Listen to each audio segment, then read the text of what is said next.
Баршаға қайырлы күн, құрметті көрермен, біздің еңбекті бағалау арқылы төмендегі подписация батырмасын басып, ана тіліміздегі арнаны бірге дамытайық.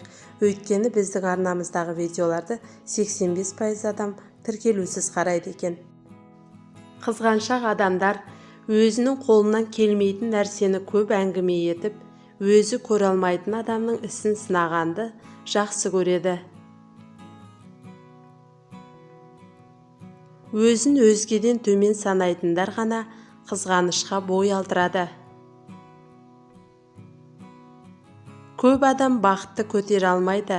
Бұл жердегі әңгіме өз бақыты жайлы емес. Адамның жақсы көңіл күйде болуының өзі дұшпанының ашуын тудырады.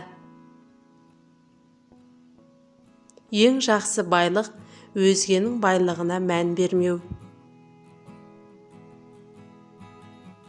Екі құзғын таласса, бір қарғаға жем болар. Нағыз достық қызғанышты білмейді. Егер тау қопаратын мықтылар шықса, олардың артынан тартып құлатқысы келетіндер де көбейеді. Егер бақытты болсаңыз, оны ешкімге айта бермеңіз. Өйткені айналаңызда сізге зияны тиіп кететіндер толы. Сені бұрын жақсы көргендер, сен жетістікке жеткенде ұнатпай қалады. Бұл тек әлсіздерге қарата айтылған. Өйткені әлсіз адамдар өзгенің жетістігін қатты сынап, өз жүректерін жаралайды. Ал мықтылар өзгенің жетістігіне өзіндей қуана біледі. Адамдар арасындағы қызғаныштың екі түрі бар. Бірі сендегі барды өзінде де болса дейді. Ал екінші біреулері сенде ештеңе болмағанын қалайды. Кейбіреулер тым байқағыш келеді. Онысын әжептәуір нәрсеге пайдаланса игі. Олар керісінше жетістікке жеткендерді қай жерден қателеседі екен, осының бір кемшілігін тапсам екен деумен болады. Жаманға жағынам десең, өзінен кетер. Адамдар екі топқа бөлінеді. Бірі өмірден ләззат алып, барына бақытты бола алады. Ал екіншісі соларға қарайлаумен күн кешеді. Адамның ауруға шалдыққаны ең жаман нәрсе, ал одан да жаманы қызғаныш пен жек көрушілік адамды іштей жей бастағаны. Қызғаныш адам бойындағы мойындауға қорқатын ең төмен және қорқақ нәрсе. Қызғаныш оғы өзгеге атылып, өзіңе қадалады. Қазіргі әлемде мына үш нәрсе патшалық құрып тұр: қызғаныш, жамандық және көре алмаушылық. Ойға алған ісіңізді ретке келтіріп алмайынша, оны ешкімге айтпаңыз. Өйткені жақсы нәрсеге бәрі қызыға, әрі қызғана қарайды. Мынадай 4 жаман қасиеті бар адамнан аулақ жүріңіз: сараңдық, қызғаншақтық, ашкөздік және тәкаппарлық. Адамды құрдымға кетіретін 3 нәрсе: қорқыныш ақылдан айырады, қызғаныш жүректі қарайтады, ал сенімсіздік жаныңа жара салады.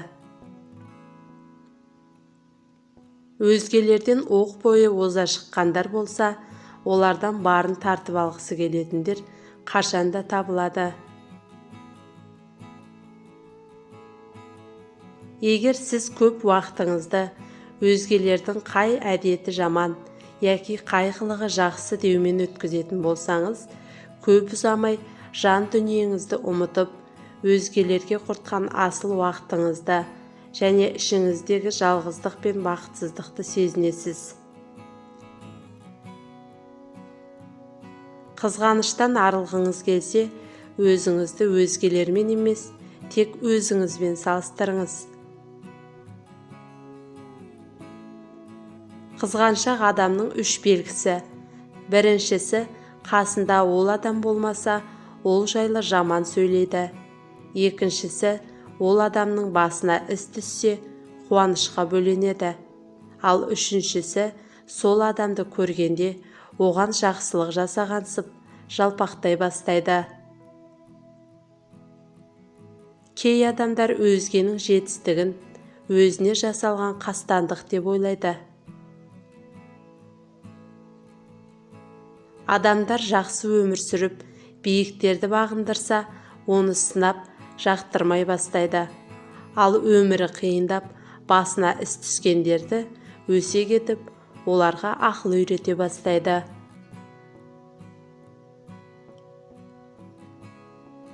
Қызғаныш адамды өзгенің сұлулығына қызықтырып, өзінің әсемдігін ұмыттырып жібереді.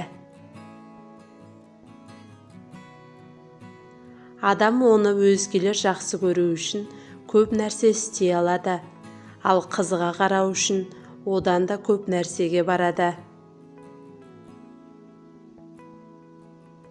Егер сіз адамдарға ұнасаңыз, демек сіз жақсы адамсыз. Ал егер сізді жек көрсе, онда сіз ең мықтысысыз. Қызғаныш жолындағының бәрін құрдымға кетіреді. Өзгенің бақытын өзінікінен жоғары санайтындар ешқашан бақытқа қол жеткізе алмайды. Егер жетістікке жеткен адамның жүрегінде не болып жатқанын сезінсеңіз, онда оған қызғанышпен қарауды доғарасыз. Қызғаныш кең дүниені тарылтатын кесел. Кімді қызғаныш оты күйдірген болса, сол ақыр соңында шаян сияқты улы аяқтарын өзіне қадайды. Мақтау мен масаттану даусыз мойындаудың күнгей беті болса, күндеу мен қызғану көлеңке беті. Қызғаныш қайда болса, ұрыс жанжал сонда. Қызғаныш бақталастыққа айналып кетпесе, ол жақсы сезім. Ол сені бәсекеден, бәйгеден оздыратын намыс қамшысы.